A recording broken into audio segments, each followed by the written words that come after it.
Bonjour à tous. Bienvenue à ce webinaire sur l'entretien des sols dans le cadre des Jeudis de la Vitie, donc organisé par donc les chambres d'agriculture du vignoble champenois.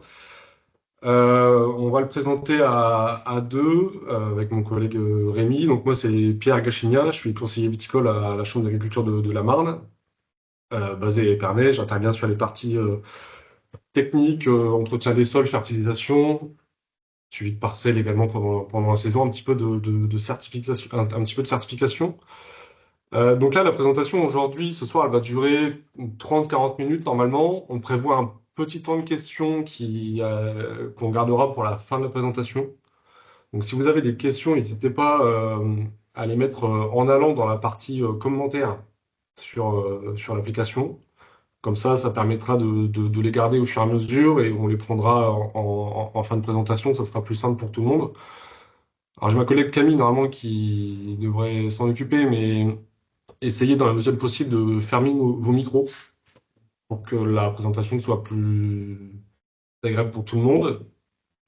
La vidéo, elle va être enregistrée, donc il y aura un replay qui sera disponible sur le site internet de la Chambre d'agriculture du vignoble champenois, normalement dans les jours qui viennent. Voilà. Pour ce qui est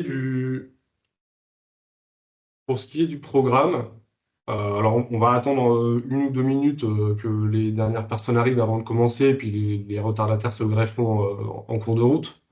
Euh, Au niveau du programme, donc on va faire un premier point sur la réglementation herbicide, où on en est avec les évolutions notamment du cahier des charges, les évolutions réglementaires sur les retraits de certains produits, etc. Une partie sur le travail du sol, qui est aujourd'hui, avec l'enherbement, bah, là où une au moins des alternatives principales aux herbicides. On enchaînera logiquement avec l'enherbement et la gestion de la vigueur. Le côté travail en plein, donc travail du sol, en l'occurrence en plein, quand, avec quel outil on pourra discuter de ça. Une partie éco-pâturage. Euh, et voilà, c'est des nouveautés qui arrivent de plus en plus en Champagne. Et une dernière partie sur les paillages. Il y a différentes sortes de paillages, de mulch qui peuvent être mis en place aujourd'hui. Donc, on fera un point là-dessus. Donc, le programme est. Il y a pas mal de choses. La présentation va durer que 30 minutes, 40 minutes. Donc, forcément, on va rester en surface sur un certain nombre de points. Mais bon, vu le format, on n'a pas trop le choix. On propose d'autres accompagnements, notamment des formations à la chambre, qui permettent d'aller un peu plus loin sur ces choses-là. Donc pour la partie réglementation herbicide, je vais laisser la main à mon collègue Rémi qui va se présenter et qui va présenter cette partie. Bonjour, je suis Rémi Michel, conseiller à la Chambre d'agriculture viticole à Épernay aussi, donc un peu plus orienté sur les questions technico-économiques, et puis je fais également de la certification et du suivi parcellaire en saison. Donc je pense qu'on peut commencer, Camille, oui. Pour ce qui est de l'état des lieux de la réglementation herbicide, donc il y avait une interdiction qui était prévue par l'ANSES pour le pledge et le RAMI, mais qui a été suspendue par le tribunal de Lyon. Et donc aujourd'hui, ils resteront utilisables pour la campagne 2026 dans l'attente d'une future décision, donc soit de l'ANSES qui reviendrait sur sa décision, soit le tribunal de Lyon qui entérinerait cette annulation de l'interdiction. On a le Pentium Flow qui sera donc utilisable que jusqu'au 28 septembre 2026.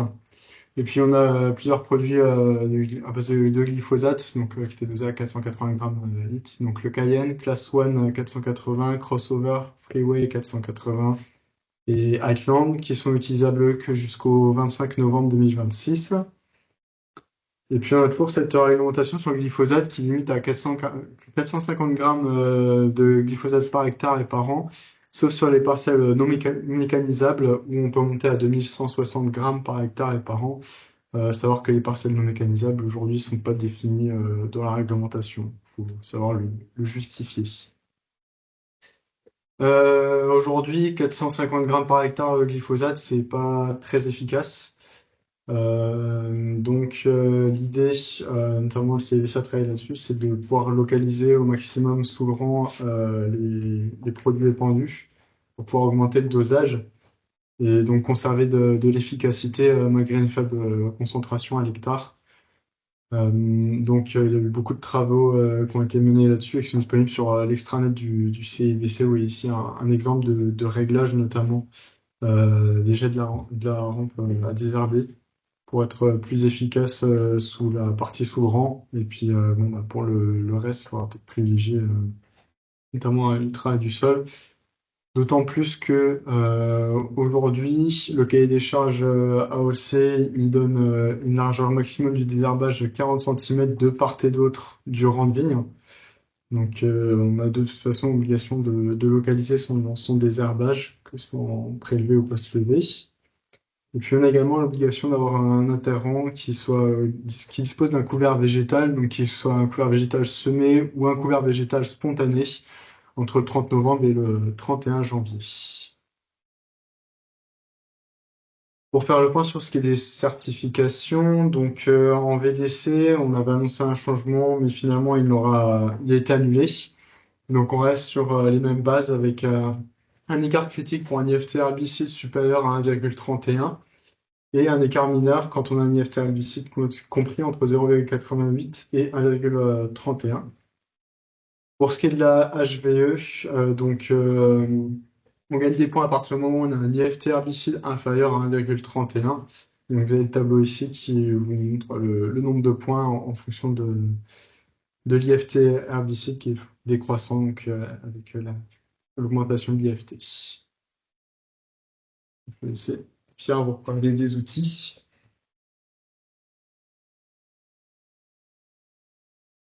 Donc pour donner un petit complément sur la partie glyphosate, nous le message qu'on fait passer, sur lequel on insiste, c'est effectivement le réglage de la rampe à désherber pour essayer de localiser au plus possible, pour essayer de rendre ces 450 grammes hectares le plus efficace possible en le concentrant le plus possible sur la surface désherbée, et également la question des conditions d'application, des conditions météorologiques d'application avec l'hygrométrie.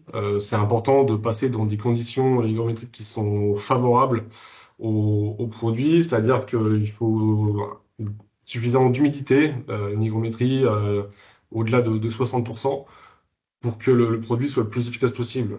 C'est-à-dire qu'il vaut mieux privilégier une matinée un petit peu humide plutôt que de désherber sur toute la journée avec des temps forcément, notamment l'après-midi, qui sont plus secs. Ça fera baisser l'efficacité du produit. Et donc, pareil, ne pas hésiter à ajouter des adjuvants, notamment pour baisser le pH de l'eau. Et également des mouillants qui vont permettre, là encore, d'augmenter l'efficacité du glyphosate, quoi. Donc vraiment, les conditions météo sont très importantes à ce niveau-là sur des doses faibles comme ça, quoi. Chose qu'on regardait peut-être un peu moins à l'époque où on passait à des doses plus importantes à 2,5 litres, 3 litres hectare. Euh, voilà pour ça. Sur la partie travail du sol, une première partie intercept, donc on va pas rentrer trop dans le détail de la quantité de modèles qui sont disponibles aujourd'hui en Champagne. Juste présenter les différents grands types d'outils et faire un petit point sur la stratégie travail du sol sous le rang sur une année. Donc pour ce qui est des outils intercept, faut parler évidemment de l'outil de base qui est la lame intercept. Aujourd'hui, c'est l'outil qui va répondre à 80% des situations de travail du sol sous le rang. Il en existe différents types. On va considérer avec ou sans palpeur et les modèles hydrauliques ou mécaniques. Donc ça va dépendre de l'exploitation, de comment l'exploitation, des moyens également à disposition au niveau de l'achat des outils et des moyens économiques. Euh, la différence entre l'hydraulique et le mécanique, les intercepts mécaniques sont plus simples d'utilisation, moins chers à l'achat. Par contre, l'inconvénient, c'est qu'ils vont être un peu moins puissants que les intercepts hydrauliques. Et donc, concrètement, ça va induire un nombre de passages un peu plus important sur une saison par rapport à un entretien du sol avec des intercepts hydrauliques. Avec des intercepts hydrauliques, l'hydraulique fait qu'on va avoir plus de puissance, on pourra plus facilement travailler dans des sols un peu plus durs, sur des enherbements un peu plus importants. alors qu'avec du mécanique, on peut vite se retrouver dans des situations d'impasse sur des sols trop enherbés. Donc, faut vraiment avoir ça à l'esprit quand on achète de l'intercept mécanique, c'est qu'on n'est pas sur les mêmes efficacités en termes d'action. Après, la partie avec ou sans palper. Donc, le palper, c'est la tige métallique que vous avez devant la lame. C'est ce qui va servir à ce que la lame évite le cep au moment du passage, en fait. Et donc, ça, c'est important notamment pour les jeunes plantations. C'est indispensable pour les jeunes plantations de passer avec des intercepts avec palper. Ce qui est bien, dans l'idéal, c'est de varier les deux, de varier des passages avec palper et des passages sans palper. L'avantage de travailler sans palper, c'est qu'on va aller désherber au contact du pied et qu'on va limiter le développement de l'herbe autour des pieds. Dans des situations où on est en zéro herbicide, c'est quasiment indispensable d'aller de temps en temps travailler autour des pieds avec des lames sans palper pour limiter le développement d'herbe. Si on le fait pas, ça va impliquer des passages de binettes éventuellement, euh, ou alors si on a la possibilité de passer de l'herbicide, d'aller désherber avec de l'herbicide dans ces zones-là. Mais c'est bien de pouvoir alterner les deux. Ce qui peut se faire aussi, c'est de faire des passages en combiné. C'est des choses qui existent aussi sur la même perche, de mettre un premier outil devant la perche avec palper et de mettre un deuxième outil, en général mécanique sans palper, à l'arrière. Ça permet d'avoir la puissance de l'hydraulique qui va ouvrir le sol à l'avant et la partie sans palper à l'arrière qui va travailler en général un peu plus haut en termes de réglage, dans un sol qui est déjà travaillé et qui va aller au contact du pied pour désherber autour des pieds. Alors dans ce cas-là, quand on a des entreplants, ce qui est important, c'est de bien protéger les entreplants pour qu'ils puissent, pour qu'ils ne soient pas trop impactés par le passage de la lame qui n'a pas de palper. Et donc il faut régler en général la tension du ressort quasiment au minimum ou au minimum pour limiter au plus possible la blessure autour des pieds.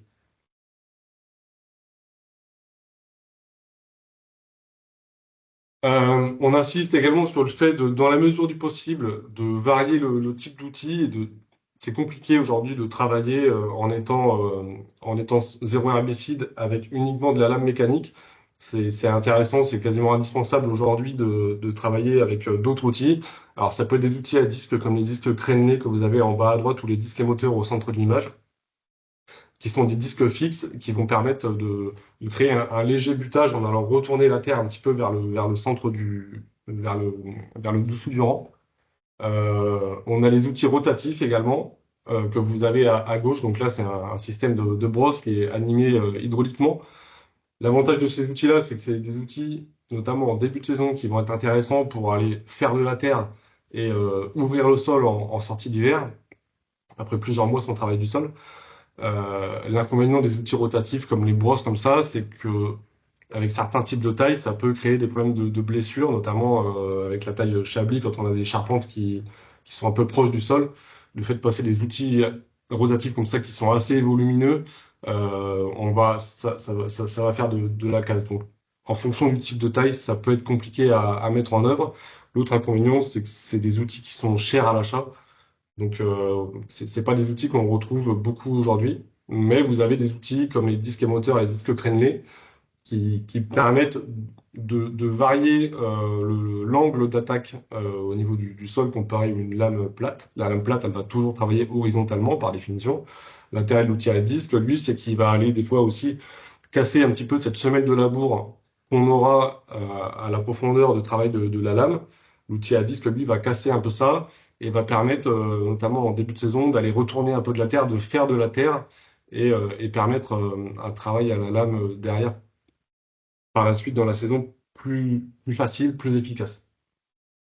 On a également des outils à disque qui sont animés. Là, je vous ai mis un exemple d'outil à disque. Donc là, en l'occurrence, c'est le modèle Valmatic de chez Bosley. L'intérêt de ça, c'est que avec le disque là, on a le côté intercept du servomoteur Bosley. Donc c'est un peu le même principe que sur la photo du dessous, sauf que là, monté sur l'intercept, voilà, il a ce côté intercept avec le palper qui est intéressant aussi. Je vous ai mis une photo ici du résultat d'un passage de disque crénelé orientable comme ça. L'intérêt de ce genre de disque, que ça soit le disque crénelé ou le disque émoteur comme on avait sur la photo d'avant, encore une fois, c'est sur le premier passage en début de saison. Ça permet de bousculer un peu la terre, de faire de la terre et d'éviter le phénomène de repiquage qu'on peut avoir dans des conditions humides en passant juste avec une lame intercept.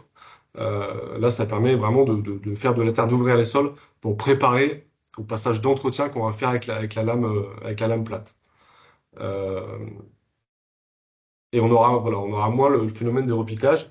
Le problème de travailler toute l'année avec une lame intercept, c'est que, notamment sur les premiers passages en début de saison dans des conditions humides, on va soulever une bande de terre qui va venir se replaquer. Et si on n'a pas un temps sec derrière, ce qui est fréquemment le cas en début de saison, l'herbe va avoir tendance à repiquer et à se redévelopper. Là, l'intérêt avec ce genre de disque, c'est qu'on va créer un léger butage, on va retourner de la terre qui va limiter le risque de repiquage derrière. Alors après, les disques et moteurs peuvent être plus intéressants dans des situations de sol argileux, dans le sens où ils vont faire plus de mottes, casser un peu plus les mottes. Le risque avec les disques crénelés comme on a sur la photo ici, c'est de retourner des plaques quand on est dans des situations un peu trop humides euh, sur des sols argileux.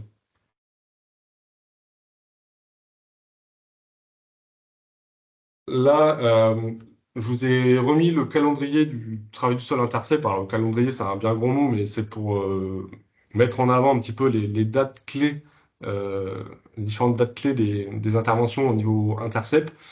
Le premier passage, c'est le plus important. C'est celui qui va préparer le sol, qui va permettre de partir, de démarrer la saison du bon pied. Et donc, c'est important de le faire dès que les conditions le permettent. Certaines années, ça peut être au mois de février. D'autres années, comme cette année, a priori, février, c'est pas praticable avec la pluviométrie. Ce sera plutôt peut-être en mars. Mais en tout cas, dès que les conditions le permettent et dès que le broyage est fait, dès que les parcelles sont taillées, broyées dans les parcelles, c'est important d'attaquer dès que possible. Parce que certaines années, si on n'y va pas au mois de mars, on peut avoir des mois d'avril très compliqués. C'était notamment le cas en 2023. Et on ne peut pas ouvrir les sols si on n'est pas passé au mois de mars, des fois avant le début mai. Donc le premier passage en février-mars est vraiment très important parce que c'est celui qui fera que la saison pourra être... c'est celui qui pourra rendre la saison facile. Alors qu'évidemment, ceux qui font du travail du sol, ceux qui ont déjà essayé de faire le premier passage au mois de mai, en général, ça se passe pas trop bien parce qu'au mois de mai, l'herbe a déjà eu le temps de pousser. Et derrière, c'est compliqué toute la saison pour gérer. Les passages du mois de mai, du mois de juin, c'est plutôt pour faire de l'entretien, pour limiter la concurrence de l'herbe euh, par rapport à la vigne en début de cycle végétatif.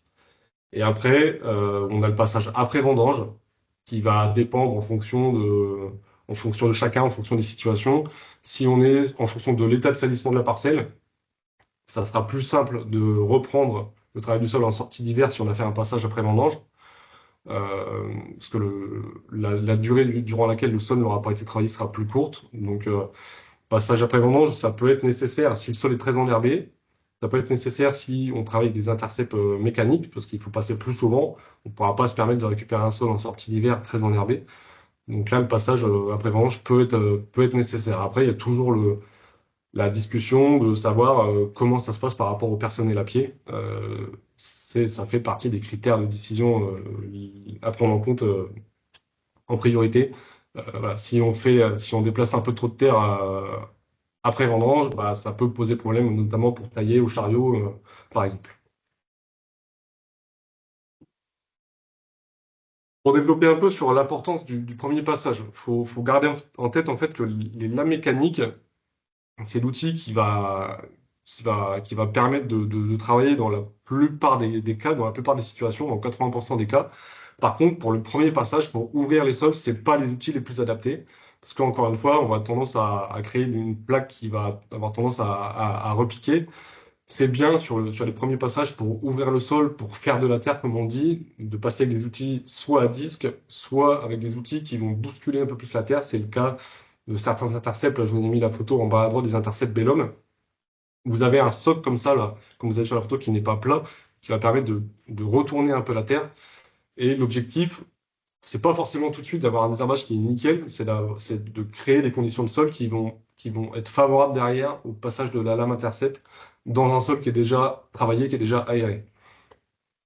Et donc c'est pour ça que c'est important de varier les outils, et notamment sur le premier passage, mais pas que, parce que les lames intercept sont souvent moins efficaces dans ces situations-là.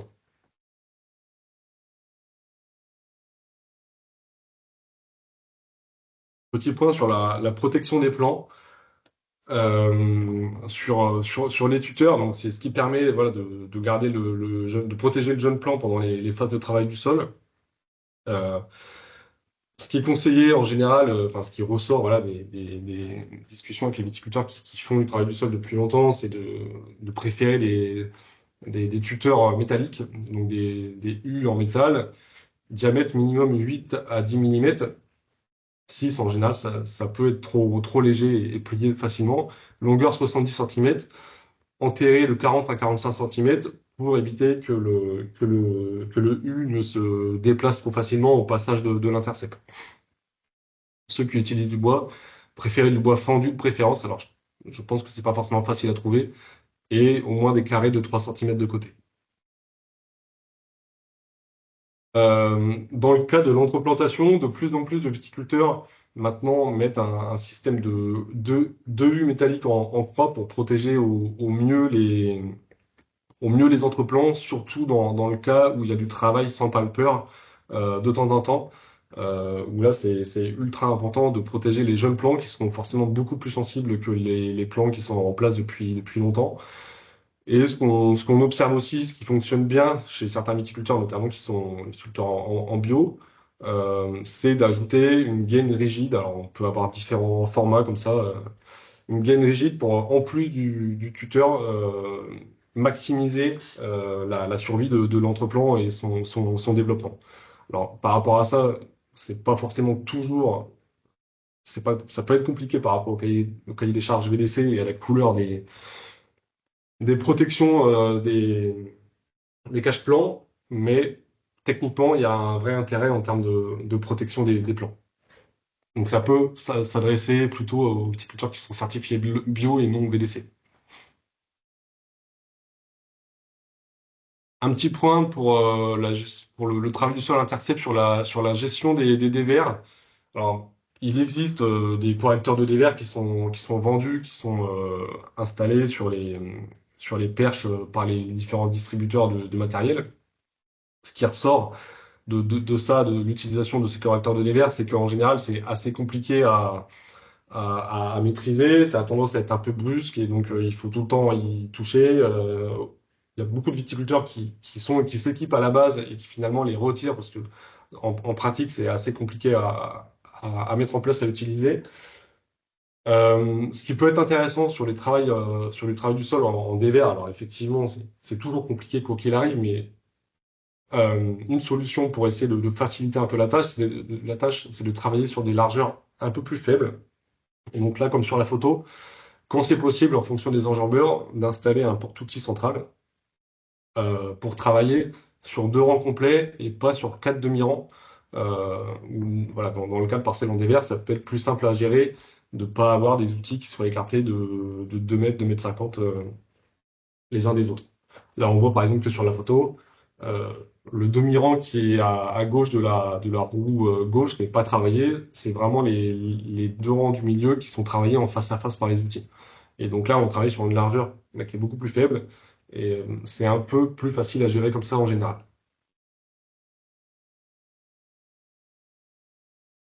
Un point sur l'enherbement, puisque bah, en étant obligé de réduire les herbicides, bah, forcément, une des techniques qui arrive en premier lieu, ça va être l'enherbement. Euh, Et on observe de plus en plus, depuis plusieurs années maintenant, depuis longtemps, des problématiques de baisse de vigueur dans le schéma où le viticulteur, on va dire classiquement, limite les herbicides et remplace par du travail du sol soulevant plus un enherbement de tous les interrants. Que ce soit un enherbement spontané ou semé, il n'y a pas grande différence à la rigueur au bout du compte. Mais dans ce schéma-là, dans un schéma d'enherbement de tous les interrants euh, tous les ans, on est fréquemment confronté à des situations de perte de vigueur importante. Euh, et donc, je vous ai remis là, par exemple, une capture d'écran de l'extranet du CIVC sur laquelle vous avez une carte d'aptitude des sols à l'enherbement. Donc ça, c'est quelque chose que vous retrouvez sur le portail météo du comité Champagne. Et donc, en fait, vous avez la cartographie du vignoble de l'appellation qui différencie en trois zones, les zones vertes, les zones oranges et les zones rouges. Et en fait, ça vous donne une idée approximative quand même, mais une idée de la réserve utile en eau de votre sol. C'est-à-dire que est-ce que le sol est plus ou moins profond? Euh, et par rapport à ça, si votre parcelle se trouve dans une zone verte, c'est-à-dire que bah, potentiellement la réserve utile en eau est importante, donc on peut envisager de faire un enherbement maîtrisé qui puisse pas trop impacter la vigueur de la vigne, qui soit pas trop concurrentielle avec la vigne. À l'inverse, si on prend le cas extrême, vous avez les zones qui sont en rouge, où là on est sur des sols a priori superficiels en termes d'épaisseur. Donc la vigne se retrouve très vite en concurrence au niveau de ses racines avec les racines des mauvaises herbes. Et donc dans ces zones-là, bah, vigilance sur l'enherbement, on peut très vite se retrouver sur des concurrences hydroazotées importantes qui vont impacter plus ou moins fortement la vigueur de la parcelle. Donc l'enherbement de l'interrang, c'est vraiment à moduler en fonction des situations sur l'exploitation, en fonction des sols, en fonction de la profondeur des sols et de leur capacité à fournir suffisamment d'eau et suffisamment d'éléments minéraux, notamment de l'azote, et pour la vigne et pour le couvert s'il y a un couvert. Et évidemment, à moduler également en fonction des années, en fonction des différents millésimes. Si on fait la différence entre là, le millésime 2024 que vous avez tous en tête, ou si on regarde la météo des sols, on n'est jamais en contrainte hydrique pendant la saison.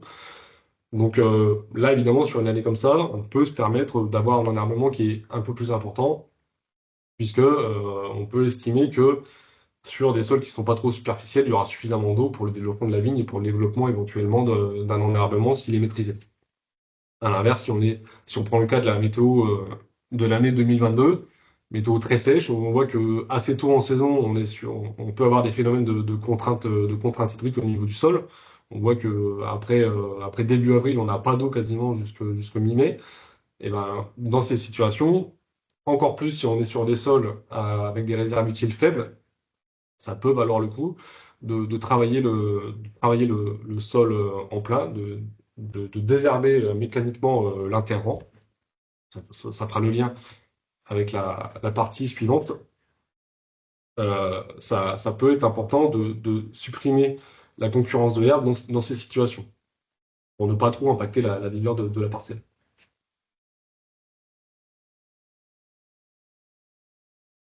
Donc voilà, petit focus sur le travail du sol de l'interrant. On peut se poser la question de quand c'est nécessaire. C'est nécessaire dans plusieurs situations. Euh, Et notamment dans la situation où on a un mixte entre enherbement de l'interrang et travail du sol sous le rang. Ce qu'il faut retenir, c'est que un des enjeux du travail du sol, c'est évidemment de faire un désherbage efficace, qui va être une alternative aux herbicides. L'enjeu également, ça va être de conserver un sol à plat le plus longtemps possible en enchaînant les interventions. Les situations à éviter, c'est celle-ci. C'est au fur et à mesure du passage des intercepts de déplacer de la terre avec les lames qui sont en mouvement ou avec les outils qui sont devant les lames pour ouvrir le sol devant la lame. Et en fonction des réglages, en fonction des outils, on va déplacer plus ou moins de terre. Et un des cas classiques qu'on retrouve, c'est ce phénomène de butte de terre que certains d'entre vous, je pense, ont déjà connu sur leur parcelle, ce phénomène de butte de terre sur la bande d'herbe qui fait qu'au bout d'un moment, si on regarde la photo de droite, j'ai essayé de faire une petite illustration qui met ça en évidence. Au bout d'un moment, sur des années humides où on a besoin d'aller traiter dans des conditions un peu glissantes, la roue arrière de l'enjambeur se met dans la zone entre la ligne de rang et cette butte dans l'interrang. Et on se retrouve avec des problèmes d'enjambeur en crabe, surtout si on a un peu de dévers, ça peut être amplifié. Donc, il y a plusieurs solutions pour limiter ce genre de problème. Si on a un mixte travail du sol sous le rang et enherbement, ça va être l'utilisation de chasse-terre pour renvoyer les mottes de terre sous le rang. Donc le chasse-terre, c'est un système comme ça qu'on a entre la perche avec les intercepts et la roue arrière. Ça permet de renvoyer la terre sous le rang avant que la roue arrière roule dessus et vienne la tasser et qu'elle reste par la suite. Ça permet de garder son sol à plat le plus longtemps possible et de retarder l'échéance de la remise à plat du sol quand on est dans cette situation-là. Il y a d'autres choses qui peuvent impacter ce genre de choses, toujours dans l'objectif de garder son sol le plus plat possible, le plus longtemps possible. Ça va être quel outil on installe devant la lame intercept. Les lames intercept, surtout les systèmes radial comme vous avez sur la photo, c'est important d'avoir un outil qui soit devant le pivot de la lame pour limiter l'usure du pivot et voilà, si on rencontre une pierre, si on rencontre un chevet un peu dur, que ça n'abîme pas le pivot, que ça ne vienne pas casser le système intercept. Et en fait, le choix de l'outil, il est important en fonction, par exemple, de si on met un disque comme sur la photo du haut ou si on met une côte de melon sur la photo du bas. On va pas déplacer la terre de la même façon. Avec une côte de melon comme sur la photo du bas, on va venir soulever la terre qui va venir se retourner sur les deux côtés de cette dent. Et donc, on va potentiellement déplacer plus de terre qui va venir s'accumuler sur la bande d'herbe avec un outil à disque comme on a en haut. Le déplacement de terre, comme le disque est orienté vers le dessous du rang, le déplacement de terre se fera pas sur la bande enherbée et ça va permettre de limiter la bande enherbée, de la garder à plat euh, plus longtemps. Donc voilà, il y a différentes choses comme ça qui permettent de garder son sol à plat le plus longtemps possible. Et si on ne peut pas le faire, voilà, de pas travailler en plein le plus longtemps possible tout en gardant un sol à plat.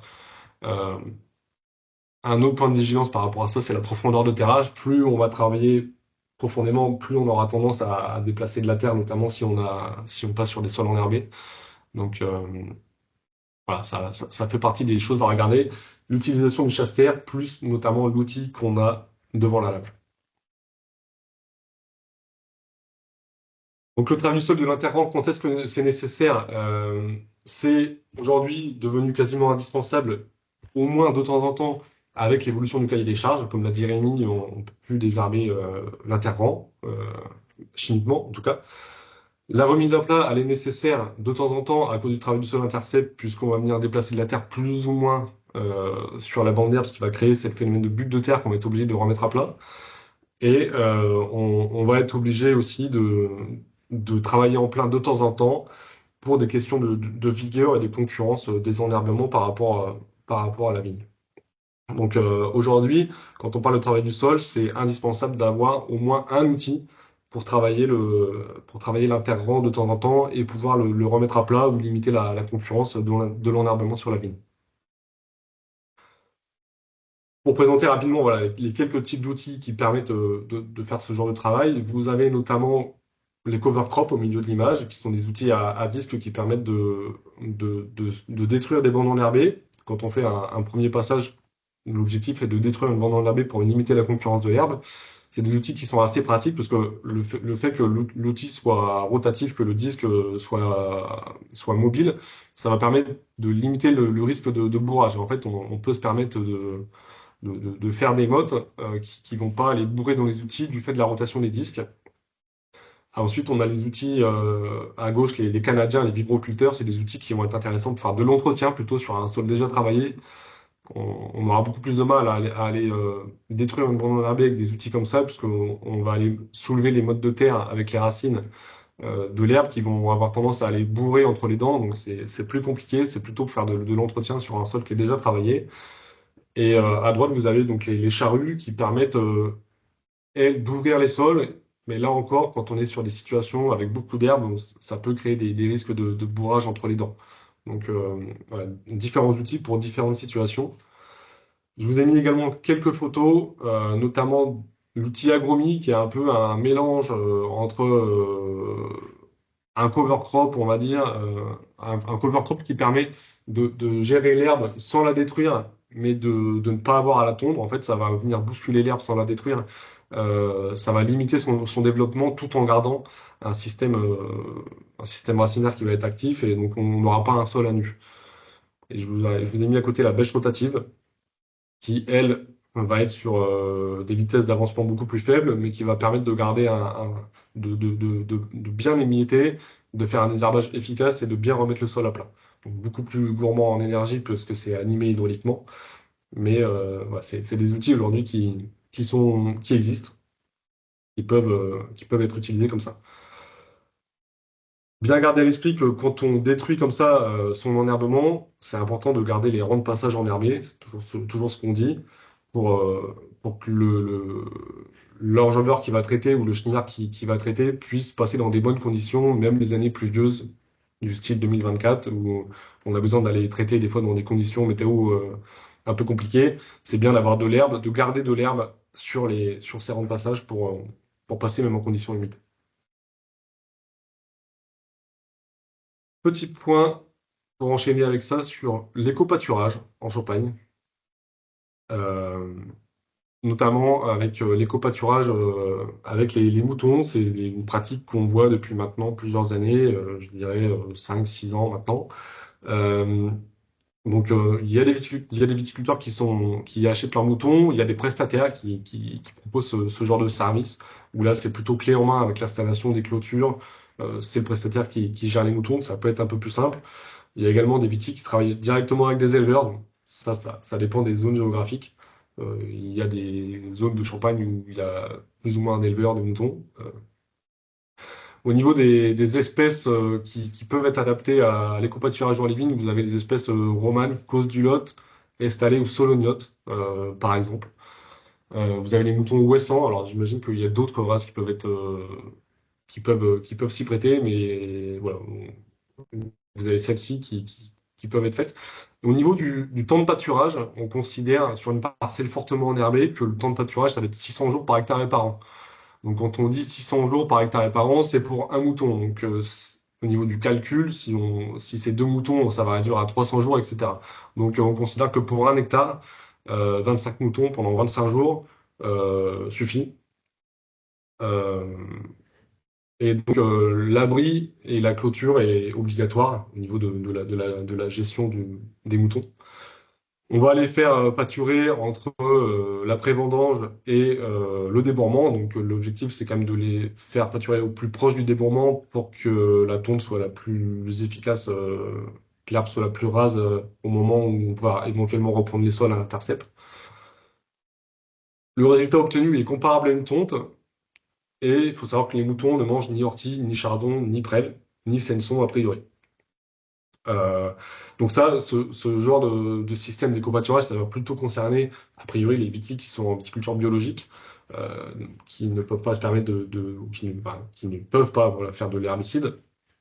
Et ça peut permettre dans des situations où on est dans des impasses avec les outils intercept parce qu'on a de l'herbe qui est trop développée, des touffes de raisin qui sont trop développées, ça peut permettre de sortir de situations compliquées comme ça et de repartir en sortie d'hiver sur un enherbement qui est beaucoup plus rare, qui sera beaucoup plus facile à reprendre avec les outils intercept. Autre type d'éco-pâturage dont j'imagine que vous avez entendu parler également, c'est l'éco-pâturage avec les cochons cun, donc c'est des cochons nains. Pareil, au niveau de la période, ça va être entre vendange jusqu'au débourrement, donc au gonflement des bourdons. Il ne faut pas les laisser trop tard éventuellement, évidemment, comme les moutons. Euh, un exemple au niveau du nombre de cochons et de la durée.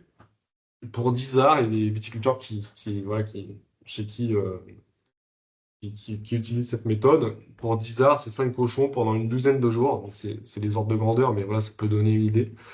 La différence avec les moutons, c'est que les cochons vont, eux, aller manger les racines des plantes, et donc au niveau du résultat, au niveau de l'aspect, ça sera plus comparable à un travail du sol plutôt que de la tonte. Je vous ai mis là une photo avant-après sur une parcelle à Cumières. Donc on voit que voilà, même en partant d'un sol fortement enherbé, on arrive à un résultat. Vraiment, on est sur un travail en plein, quoi. Donc si on les laisse suffisamment longtemps, ils vont commencer par aller désherber, on va dire, sous le rang, parce que c'est là que la terre est la plus meuble. Et petit à petit, on peut arriver à une situation comme ça où vraiment on n'a plus du tout d'herbe. Donc c'est très différent d'un éco-pâturage avec les moutons. Alors par contre, vigilance, quand on a les observations qu'on a fait quand on a visité la parcelle, c'est qu'en fait les cochons ont tendance à se gratter sur les cèpes pendant qu'ils sont dans la parcelle. Et donc ça peut faire des blessures au niveau des pieds, ça peut faire de la casse au niveau des bras. Euh, et ça peut faire des déplacements de taille qui peuvent être assez importants. Il y a des pieds qui sont un petit peu déchaussés. Alors, rien de dramatique. Vous voyez sur la photo de droite, c'est quelques centimètres. Mais ça implique obligatoirement derrière une remise à plat au printemps en travail du sol pour reniveler un peu le sol. Encore une fois, pour des viticulteurs en bio ou en tout cas qui veulent se passer de l'herbicide, ça peut permettre de se retrouver sur une situation beaucoup plus simple à gérer pour retrouver une parcelle propre. Il y a des prestataires également qui proposent ce genre de service aujourd'hui en Champagne, comme pour les moutons. Un petit point sur le paillage. On a fait un. Je voulais vous parler voilà, d'un exemple de parcelle de miscanthus. Donc, quand on dit paillage, ça va être écorce, miscanthus, BRF. Donc, c'est des choses qui existent depuis longtemps, mais c'est important d'en parler parce que c'est des choses qui se font toujours. Euh, Donc le but, concrètement, c'est de créer un mulch pour empêcher la repousse de l'herbe. La durée de vie en fonction des produits, en fonction des sols, ça va être de 2 à 3 ans en général. C'est un ordre de grandeur. Là, dans le cadre d'un essai Miscanthus, c'est un épandage donc en plein de 55 tonnes par hectare de Miscanthus. Euh, donc ça permet de ne pas désherber, évidemment, comme pour les écorces. Les limites de la technique, c'est le coût économique. Ce qui peut être compliqué aussi, notamment quand on le fait sous le rang, c'est quand on n'a pas d'herbicide. Donc, encore une fois, pour des bio, pour les gens qui ne veulent pas faire d'herbicide, c'est la reprise du travail du sol qui peut être compliquée. Je vous ai mis une photo comme ça. Au bout de quelques années, quand le paillage n'est plus suffisamment efficace pour empêcher la pousse de l'herbe et qu'il est encore trop présent pour passer les intercepts, ça peut être compliqué parce que du coup, on est un peu sur un entre-deux où l'herbe pousse, mais il y a encore trop de paillage et ça a tendance à bourrer dans les intercepts avec les palpeurs notamment. Donc voilà, en zéro herbicide, c'est des choses qui sont un peu compliquées. Pour que ce soit bien géré, bah, ça peut impliquer voilà, le passage d'un désherbage manuel ou du désherbage chimique en localisé. Autre chose, donc, ce qu'on on s'est rendu compte sur les essais qu'on a fait en miscanthus en plein, donc sur toute la surface de la parcelle, c'est que ça peut poser des problèmes au niveau de la portance de l'enjambeur, notamment en début de saison, du fait que le sol soit couvert en plein. Il reste encore très humide, notamment à la période des premiers traitements ou du broyage, et on peut avoir tendance à s'enfoncer un petit peu avec la roue de l'enjambeur. Donc sur des épandages comme ça de miscanthus en plein, c'est quand même plus simple à gérer sur des travails au chenillard. Là, vous voyez la photo. L'épandage de miscanthus avait été fait en octobre 2023 et la photo date de janvier 2026. Donc c'est chez un viticulteur qui est en conventionnel. Donc il a fait un petit peu de désherbage en tâche. On voit que 2 ans et demi après, on a quand même déjà de l'herbe qui vient repousser.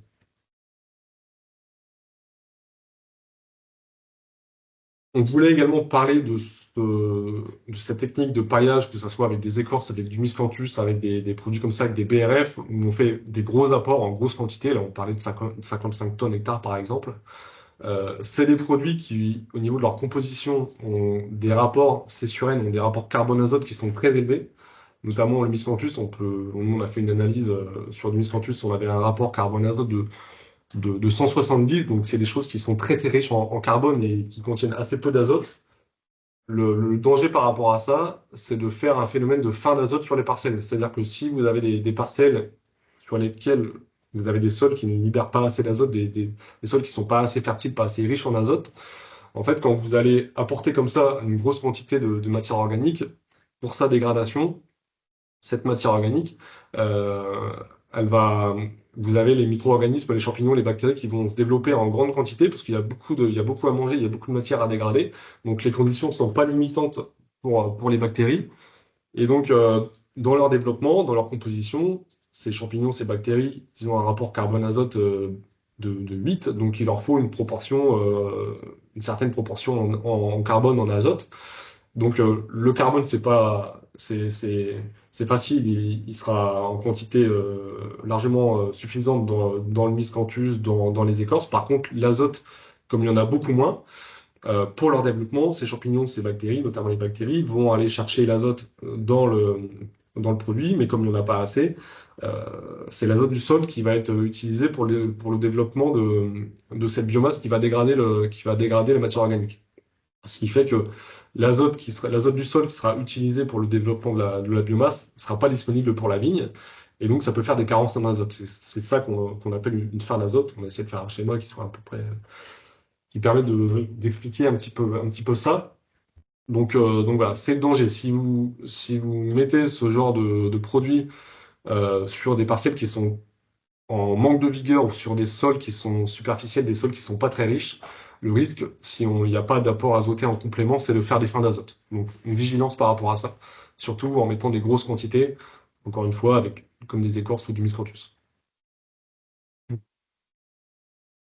Sur l'impact économique de ce genre de pratique, nous, dans l'essai qu'on a fait en 2023, on a calculé pour une durée de vie de 3 ans, avec le coût du miscanthus, un achat entre 130 et 160 euros hors taxe la tonne. Donc, en considérant l'achat, le prix de l'achat, le prix de l'épandage du produit, on arrive environ, donc c'est un ordre de grandeur, mais voilà, à un coût de 10 000 euros par hectare et par an pour un épandage de miscanthus comme ça. Donc, c'est pas négligeable du tout.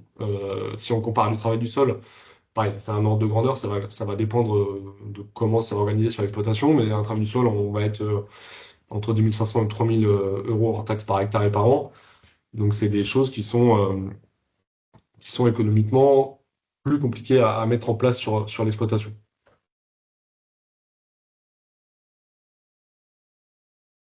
Euh, voilà, pour aller plus loin, on propose des accompagnements avec la Chambre d'agriculture sur ce genre de thématique, que ce soit l'entretien du sol, le travail du sol, le réglage d'outils.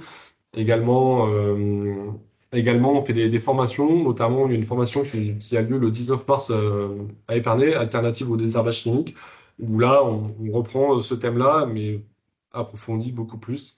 Euh, on rentre beaucoup plus dans le détail. Camille, je ne sais pas s'il y a des questions. Non, pour l'instant, il n'y a pas de questions. On invite ceux qui en ont à les poser soit dans la conversation ou en débloquant vos micros. Alors, je vais essayer de retrouver la conversation. Ouais. Il y en a pas pour l'instant de questions. Ok.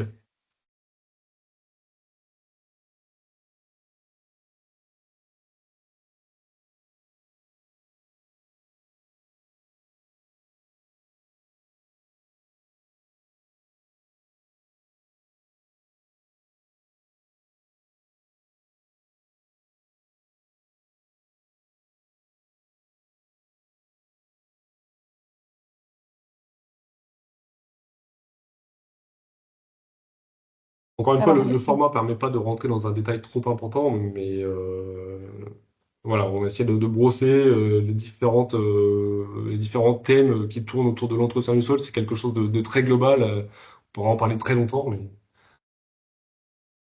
c'est pas forcément évident sur une période aussi courte.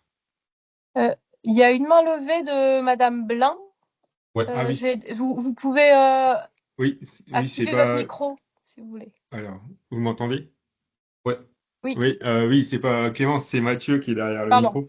Euh, pas de souci. J'avais une question pour Pierre, c'est par rapport au glyphosate dans le cadre d'une stratégie, on va dire plutôt mixte, où je Ouais. pensais faire un glyphosate puis le reste de la saison en travail du sol mécanique. Quel était un peu le conseil au niveau du placement dans le calendrier, on va dire, du glyphosate, si c'était plutôt de le faire au mois de mars et puis pour pouvoir attendre le plus tard possible pour faire un travail du sol, ou au contraire de commencer avec un travail du sol et puis de passer un glyphosate plus tard dans la saison. J'aurais tendance à dire avant débourrement, le plus tard possible. Ouais. Donc oui, éventuellement plutôt fin mars pour retarder au plus le premier passage d'intercept. D'accord. Ok. Ça permet le fait de le faire avant des bons, bah, ça permet de le faire à la rampe à désherber et voilà, en mettant 1 litre par hectare, ça permet de faire plus de surface qu'avec la pompe à dos. Parce que après, voilà, Oui, oui, oui. Oui, oui, mais là, en fait, c'est dans le cas de parcelles qui sont très, très humides et en fait, j'ai aucune certitude de pouvoir les travailler suffisamment tôt pour pouvoir rendre ça, on va dire, gérable tout au long de la saison. Donc, je pense que voilà, peut-être qu'un coup de glyphosate juste avant débourrement, ça me permettra d'attendre des températures plus chaudes, puis des fenêtres un peu plus faciles pour commencer à intervenir. Mm, mm. Oui, clairement. Mm, mm. Ok, merci. Il y a une question dans la conversation. Est-ce que le paillage de Miscanthus a un impact sur le cours noué? Euh, Oui, alors ça peut avoir un impact, je dirais, négatif si on a un phénomène de fin d'azote. Là, la fin d'azote, bon, comme je l'ai expliqué, ça peut impacter négativement la vigueur de la vigne. Par contre, si dans le cas où on est sur un sol, voilà, où il y a suffisamment d'azote de libéré, il n'y a pas de phénomène de fin d'azote, le fait d'étouffer le développement de l'herbe, par contre, peut avoir un impact positif sur la vigueur de la vigne. En limitant le développement de la plante, on aura moins de concurrence entre la vigne et les adventices. Et donc, oui, là, ça peut avoir un effet bénéfique pour la parcelle, c'est clair. Mm. Et après, encore une fois, par rapport à la fin d'azote, pour limiter le risque, c'est possible, alors dans le respect de HVE et de la réglementation, c'est possible de continuer à faire des apports en engrais, en azote, hein. Le problème de la fin d'azote, c'est que c'est assez compliqué à piloter de savoir comment ça va réagir en fonction des sols. Mais si on veut assurer le coup, on peut prévenir un peu ce problème-là en faisant un apport d'azote organique, enfin un apport d'azote sur les parcelles de miscanthus. Donc je dirais que oui, ça a plutôt tendance, ça peut avoir un effet positif sur le tourneau. Oui. Mm. Alors, j'ai d'autres questions, Pierre. Bonjour, peut-on utiliser un antigraminé sur la partie interrang? Bah, comme l'a dit Rémi, ouais, je te laisse répondre. Oui, bah aujourd'hui, le cahier des charges, il dit qu'on ne doit pas désherber plus de 40 centimètres de part et d'autre du rang. Donc, a priori, si vous êtes planté en 1 mètre, il vous restera au moins 20 centimètres entre les deux rangs qui seront pas désherbables chimiquement, en tout cas. Donc, voilà, c'est vraiment cette histoire de 40 centimètres de part et d'autre du rang, et après, ça dépendra de l'écart entre les rangs que vous avez. C'est une grosse nouveauté, c'est vrai, depuis cet été. C'est une modification du cahier des charges depuis cet été, depuis le mois de juillet. Et effectivement, on ne peut plus désherber en plein. Alors, c'était déjà compliqué de le faire avant, parce que depuis quelques années, on n'avait plus le droit de mettre des prélevés en plein. C'était forcément sous le rang les prélevés. Il y avait quelques situations où on pouvait désherber en plein. Aujourd'hui, c'est plus possible. Donc, pour gérer le développement de l'herbe dans l'interrang, mais ce sera tonte ou travail du sol, ou paillage.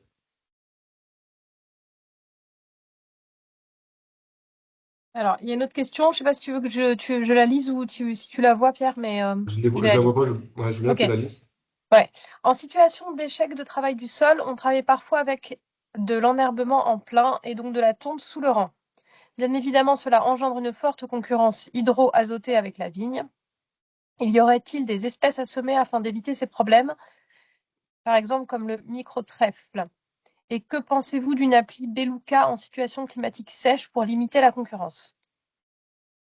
Effectivement, oui, il y a aujourd'hui des mélanges d'enherbement semé qui vont être moins concurrentiels qu'un Regra ou qu'un Dactyle ou des graminées comme ça qui sont vraiment des bêtes de course et qui sont ultra concurrentiels.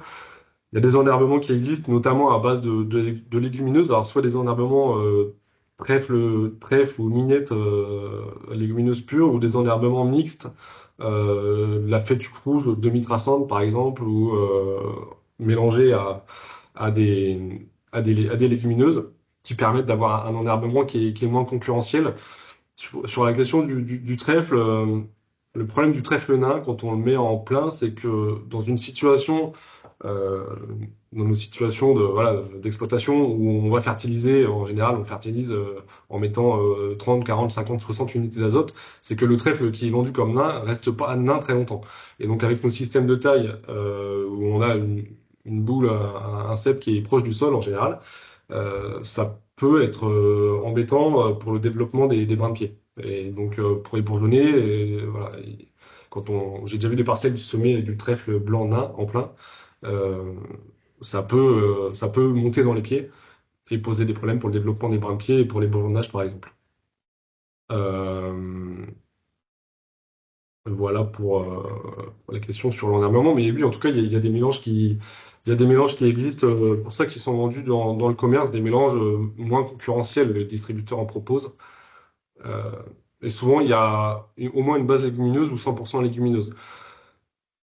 Après, sur la question du beluga, il faut vraiment, le beluga, il faut le passer dans des bonnes conditions. Donc, le beluga, c'est un herbicide à base d'acide péragonique, c'est un herbicide biocontrôle, donc il n'est pas bio, hein, c'est biocontrôle.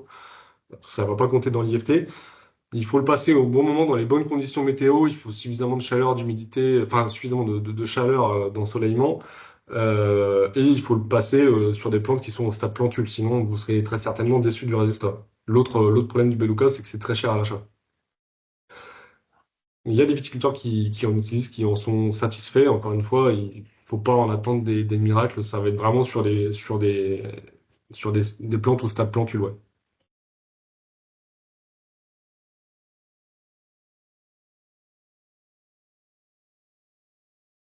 Pardon. Il y a une autre question. Nous utilisons le passage d'Orbis Rule and Stem pour éviter Ouais. la tonte et maîtriser l'herbe. Ouais. J'ai pas la suite de la. Enfin, je sais pas si. Il n'y a pas vraiment une question. Ouais, ouais, c'est pas une question.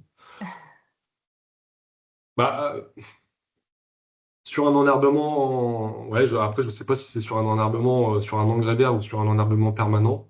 Euh, le fait de passer des rouleaux comme ça qui sont très lourds, ça permet sur des plantes qui sont suffisamment développées, ça permet de les coucher et de stopper leur développement, de casser la tige si la plante est suffisamment bien développée et de stopper leur développement. Derrière, on a un paillage. Si on est sur des enherbements qui sont pas suffisamment développés, des plantes qui sont voilà, qui sont en train de pousser, ça va pas permettre une destruction totale. Donc, dans une situation où, encore une fois, on est sur un sol superficiel, une vigne un peu en manque de vigueur, ça peut poser problème. Mais oui, ça peut être une solution pour éviter de tondre et pour calmer l'enherbement. On va pas le détruire, on va le calmer, on va le rouler. Ça peut permettre de limiter la tonte sans travailler le sol. Il y a des viticulteurs qui, pour des principes, par principe, ne veulent pas travailler le sol, veulent limiter le travail du sol par rapport voilà, à la gestion de l'érosion, par rapport au sujet des vers de terre, par exemple. Donc oui, ça peut être une solution de passer des rouleaux comme ça, effectivement. Mais il faut garder à l'esprit que la destruction de l'enherbement ne sera pas totale. Et donc, on va garder voilà, un enherbement qui sera un petit peu concurrentiel quand même. Alors, j'ai une autre question. Dans le cadre d'un travail du sol, quand faut-il arrêter le passage d'intercepts avant vendange pour éviter le risque de pourriture? En général, on parle de 3 semaines avant vendange, c'est ce qu'il dit fréquemment. Alors après, c'est c'est très très compliqué à piloter. Et probablement que certaines années, sur certains sols, voilà, si on a eu de la minéralisation tout au long de la saison et que on n'a pas beaucoup d'eau avant les vendanges, peut-être qu'on peut travailler son sol s'il y a besoin une semaine, 10 jours avant les vendanges et que ça se passe très bien. Et dans d'autres situations, sur des sols beaucoup plus riches en matière organique, si on a des conditions un peu plus humides, bah, probablement que ça peut engendrer une libération d'azote, une minéralisation, une libération d'azote qui peut poser des problèmes de pourriture. Ah, c'est à gérer au cas par cas, c'est très compliqué de répondre, de faire une généralité, c'est pas possible de faire une généralité. Euh, Faut pas prendre de risques, la règle c'est 3 semaines avant vendange.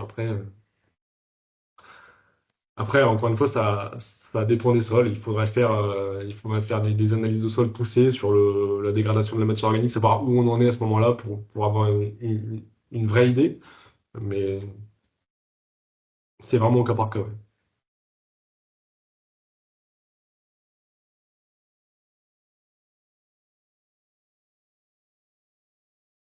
J'ai plus de questions. Pour le tas du sol avant vendange, sur des sols profonds, des sols riches, sur des parcelles qui ont des fortes vigueurs, il vaut mieux pas trop jouer avec ça. Sur des sols un peu plus, des sols moins riches, des sols, voilà, une vigne qui a moins de vigueur, probablement que on pourrait des fois on pourrait peut-être prendre un peu plus de risques et sans que ça pose vraiment de problème. Après, c'est un petit peu la roulette.